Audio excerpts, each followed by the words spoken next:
Tenho percebido, depois de 3 décadas de ministério, que muitos cristãos, empolgados com aquilo que Deus já fez na sua vida, não conseguem vislumbrar a possibilidade de uma nova obra, de algo até maior e melhor. E muitas vezes ficam paralisados pelo saudosismo, incapazes de avançar na sua fé e experimentar algo ainda maior e melhor que Deus tem. Esse é o assunto da nossa conversa hoje. Fique comigo e nos próximos minutos nós vamos entender isso um pouco melhor.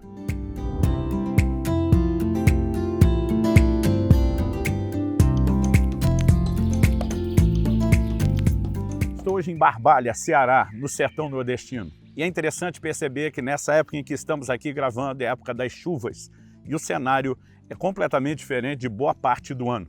A gente percebe, tudo verde, o próprio ambiente, o céu carregado de nuvens, a umidade.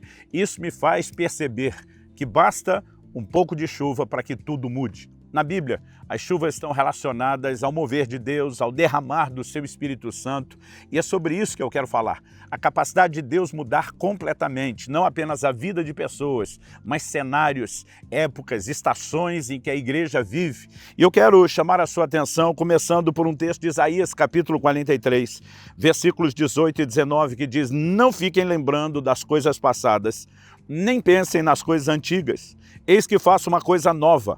Agora mesmo ela está saindo à luz. Será que vocês não o percebem?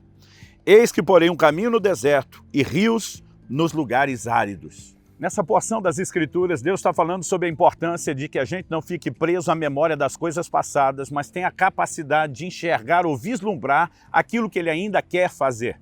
Aliás, precisamos perceber que Ele não limitou não lembrar coisas passadas apenas como se tratasse de coisas ruins, de experiências negativas, mas Ele está mero e simplesmente falando daquilo que passou. Não importa se estamos falando do que é ruim, negativo, ou se estamos falando daquilo que é bom, positivo. O que, embora seja importante olhar para trás com gratidão e reconhecer aquilo que Deus tem feito no sentido de não só manter um coração grato, como louvá-lo, nós também precisamos entender o equilíbrio de não nos prendermos a essa visão, como se não houvesse mais nada que Deus pudesse fazer.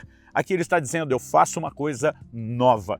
Deus está dizendo: eu vou contrariar todas as possibilidades e perspectivas. E eu e você precisamos ter um coração cheio de expectativa em relação àquilo que Deus pode fazer. Não apenas na nossa vida como indivíduos, mas no tempo em que vivemos. Em relação à visitação de Deus sobre a igreja, essa perspectiva do coletivo e não apenas do individual. Aliás, quando olho para as Escrituras, eu vejo pessoas que se perderam justamente nesse processo.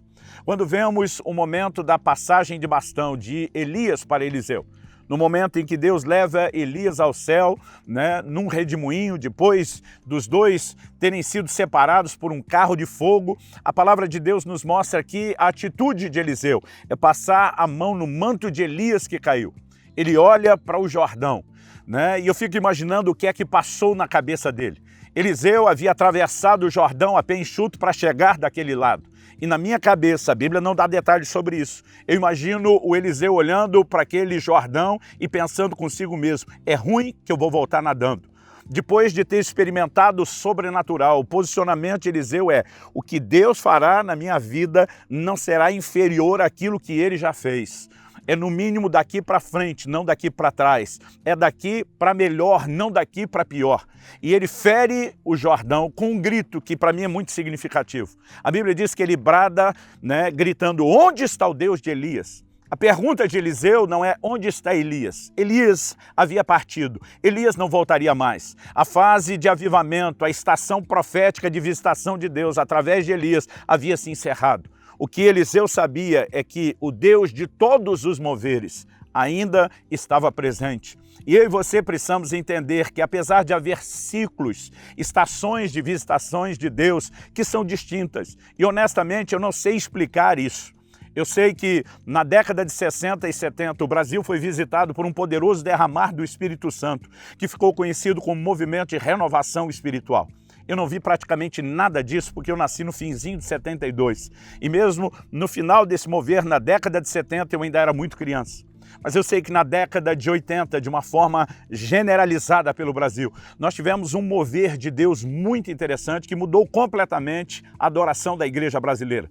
Não me refiro à liturgia nem à hinologia, mas havia um ambiente palpável com a manifestação da glória de Deus quando adorávamos. Não se trata da qualidade da música ou dos músicos, mas de um ambiente onde a presença de Deus quase podia ser pegada com as próprias mãos. E sabe, quem viveu esse tempo sabe o que eu estou falando. Então chegamos na década de 90 e havia um outro mover distinto. E eu não estou rotulando os moveres por década. O de renovação espiritual durou praticamente 2 décadas, né? Já esse mover de adoração foi praticamente 1 década. Na década de 90, irrompeu-se no Brasil um mover de sinais, prodígios e milagres, como talvez não se tinha visto antes, de uma forma intensa e generalizada. Nessa época eu já era crescidinho, já estava no início do ministério e posso te dizer que eu nadei de braçada nesse mover.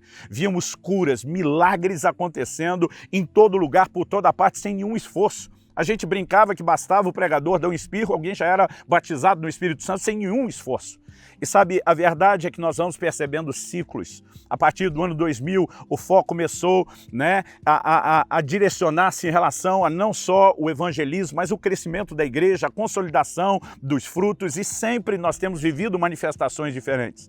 Agora eu percebo que as pessoas têm dificuldade de avançar para quando Deus está fazendo algo novo, porque elas ficam paralisadas por aquilo que Ele já fez. E quando Deus está dizendo, não fiquem lembrando das coisas passadas, não significa que não haja lições importantes, que a história não nos ensine, que a gente não deva ser grato, mas nós não podemos olhar para aquilo como se Deus não tivesse mais nada para fazer, como se aquilo fosse tudo o que se pudesse ser experimentado.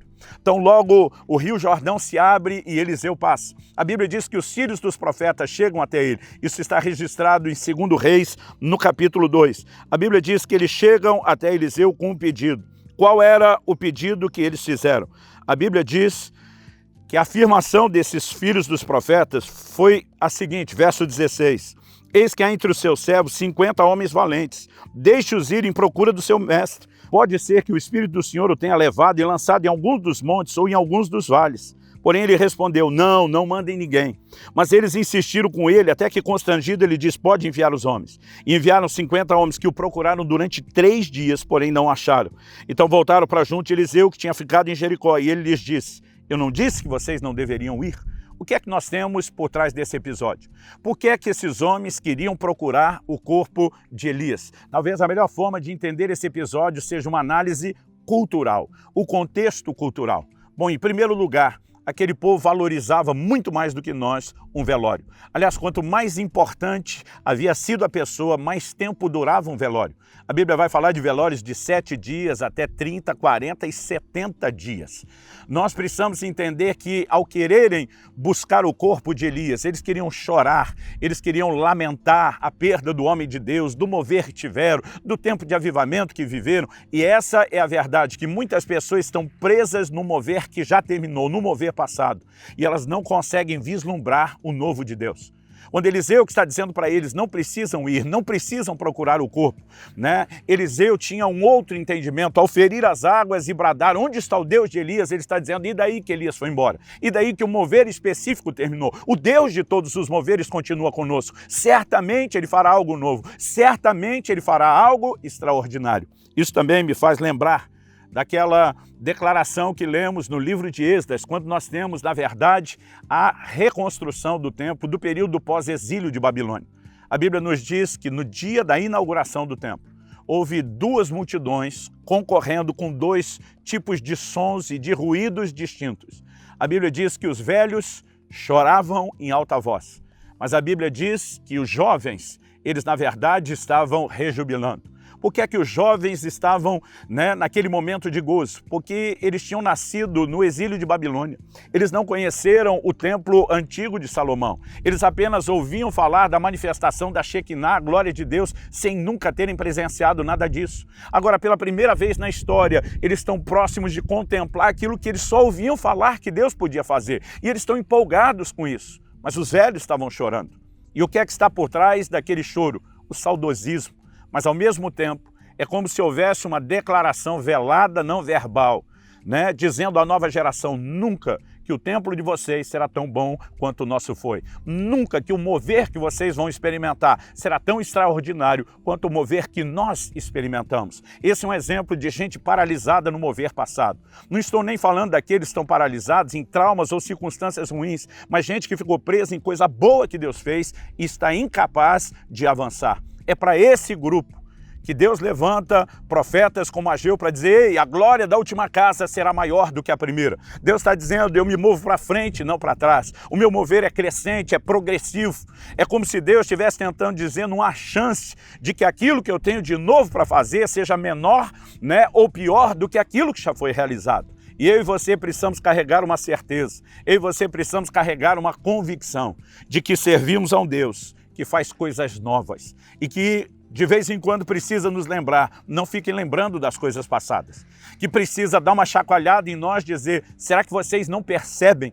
Porque muitas vezes o estar preso nas coisas passadas nos impede de perceber aquilo que de novo Deus está querendo operar e realizar. E eu quero fazer um apelo ao seu coração. Talvez você seja novo na caminhada com Deus e muito do que eu estou falando não faça tanto sentido, mas se você já tem alguns anos de relacionamento com Deus, você sabe não só do que eu estou falando. Talvez você não acompanhou todos os moveres das décadas passadas que eu relatei, mas você sabe que já teve experiências com Deus e que muitas vezes, apesar de grato, nós ficamos paralisados naquilo que Deus já fez, quase como se estivéssemos levantando um troféu, como quem diz: nunca vai rolar outra dessa. E dentro de mim e dentro de você deve haver fé e confiança de que o Deus de todos os moveres não foi embora alguns moveres possam ter terminado, de que haverá novas experiências, de que haverá novos moveres, que o nosso coração se encha de fé, que a igreja se levante com um coro, não só de uma confissão de fé correta, mas de oração, para que venha o novo de Deus e que nós possamos experimentar muito mais daquilo que Ele tem para as nossas vidas.